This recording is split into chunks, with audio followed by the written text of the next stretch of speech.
Oh ya, saya pun demikian pernah mendengar dan membaca juga referensi-referensi terkait, khususnya ada riwayat yang disandarkan kepada Nabi sallallahu alaihi wasallam dengan kalimat istafrihu dhahayakum, ya gemukkanlah, baguskanlah hewan-hewan sembelihan kalian, fa innaha matayakum 'ala sirat. Karena sesungguhnya hewan-hewan kurban, hewan-hewan sembelihan yang dibaguskan itu nanti akan datang di hari kiamat menjadi kendaraan kalian melewati sirat, ya, melewati jembatan penyeberangan yang menentukan antara rahmat ataukah azab, antara surga ataukah neraka.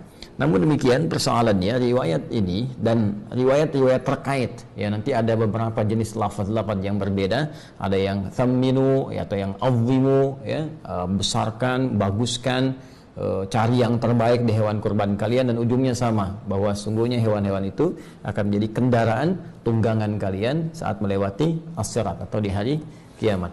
Seluruh riwayat-riwayat ini persoalannya dinilai oleh para ulama-ulama pakar di bidang ahli hadis itu sebagai riwayat-riwayat yang sangat lemah, bahkan sebagian diantaranya tidak memiliki asal, ya, sehingga disebut hadis-hadis yang bermasalah.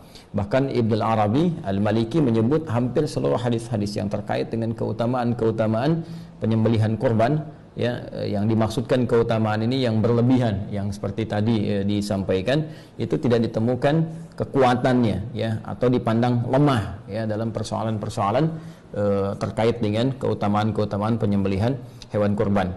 Di sini kita bisa temukan beberapa ulama mengomentari spesifik atas riwayat yang tadi disampaikan, seperti Al-Imam Ibnu Hajar Al-Asqalani dalam Talhisul Habir juga menyebut riwayat ini sangat lemah sekali. Demikian dengan misalnya As-Sakhawi, ya, As-Sakhawi pakar di bidang penelitian hadis, beliau punya kitab namanya Maqasidul Hasanah, juga senada dengan Ibnu Hajar Al-Asqalani, menilai hadisnya sangat lemah sekali. Demikian juga Al-Munawi dalam Faidul Qadir, beliau menyebut bahwa ini pun sangat lemah sekali. Dan beberapa ulama termasuk Al-Imam As-Suyuti juga beliau menilai bahwa hadis ini sangat lemah sekali. Namun ada yang menarik, beberapa komentar para ulama, sekalipun pandangan mereka menyebut bahwa ini riwayat-riwayat ini lemah, bahkan pada sebagian riwayatnya yang lain itu tidak ada asalnya, tidak ada ketersambungan kepada Nabi SAW, sehingga disebut dengan hadis-hadis yang palsu, hadis-hadis yang cacat sanad.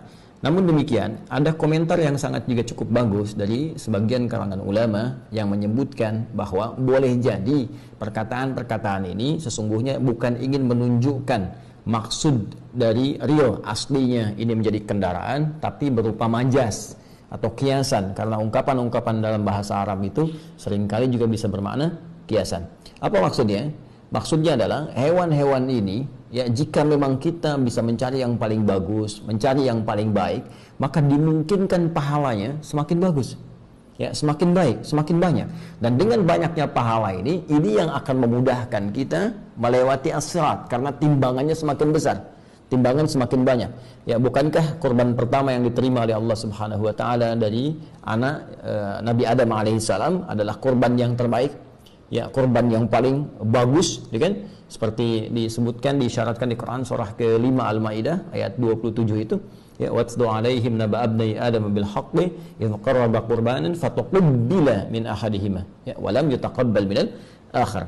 Dan bacakanlah Muhammad sallallahu alaihi wasallam, ajarkan kepada mereka kisah tentang dua anak Adam, ya, alaihissalam, dengan kisah yang sebenar-benarnya ketika mereka dimintakan oleh Allah Subhanahu wa taala untuk menunaikan ibadah kurban, ya, maka diterima yang satu, yang lainnya ditolak. Siapa yang diterima ini adalah anak Adam alaihissalam yang berkorban dengan hewan ternaknya, ya, dipilih yang paling bagus, yang paling gemuk, yang paling indah tampilannya, itu yang diterima. Sementara yang satunya lagi tidak mendapatkan penerimaan karena memilih kualitas yang paling jelek dari hasil perkebunannya. Nah, ini di sini, ya, kemudian terlihat bagaimana kesungguhan untuk berkorban itu, sampai-sampai ketika Allah pun menurunkan surah Al-Kautsar, ya, kepada Nabi Muhammad SAW yang menjamin surga terbaiknya dengan segala keindahan nikmatnya, sampai-sampai Allah memerintahkan Nabi bersyukur untuk memperbanyak salat, kemudian juga berkorban, ya. Dan perhatikan kalimatnya, inna a'tainakal kautsar fasalli, ya, maka salatlah li rabbika, kepada Rabbmu, ya, wanhar, ya, dan berkorbanlah. Kalimatnya menggunakan nahar. Nahar itu sepakat dalam bahasa Arab digunakan untuk apa? Unta, ya, hewan sembelihan untuk untuk unta, sedangkan unta tingkat yang paling tinggi, yang paling bagus, yang paling besar, yang paling banyak manfaatnya. Nah, ini memberikan isyarat kepada kita bahwa jika kita akan berkorban, maka dengan anggaran yang mungkin kita bisa keluarkan, cari yang paling bagus hewannya. Jika harta kita misalnya cukup berlebih, maka dengan harta itu cari yang paling terbaik. Ya, cari yang paling bagus, yang paling gemuk, yang paling banyak manfaatnya. Maka dari situ, apa yang bisa didapatkan? Keikhlasan kita dengan berkorban itu yang menjadikan pahala bisa berlipat. Dengan pahala berlipat, mizannya semakin kuat, semakin berat, dan dengan semakin berat ini, itu yang berpeluang kemudian menghadirkan ridha Allah Subhanahu wa taala, menutupi kesalahan kita sehingga mempercepat kita melewati sirat.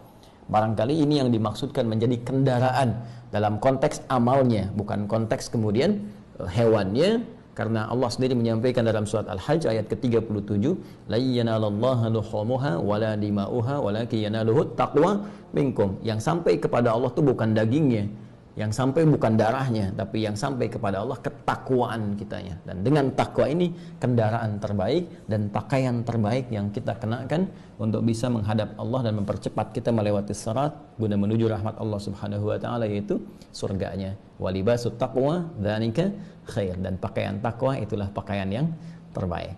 Jadi kita simpulkan dari segi sanad kualitasnya sangat lemah. Bahkan bukan hanya sangat daif jiddan, tapi juga ada yang la aslalahu, nggak ada asalnya, ada yang palsu dan sebagainya. Tapi dari segi matannya, dari segi isinya, ada isyarat yang menunjukkan ini bermakna kiasan, dalam arti pemahaman memperbagus hewan kurban supaya pahalanya banyak, dan dengan pahala itu itulah kendaraan terbaik untuk menuju surga dengan rahmat Allah Subhanahu wa ta'ala. Saya kira demikian cara memahaminya. Semoga Allah Subhanahu wa ta'ala meringankan segala apa yang kita ikhtiarkan untuk mudah dilakukan, dan semuanya mendapatkan penerimaan di sisi Allah Subhanahu wa ta'ala.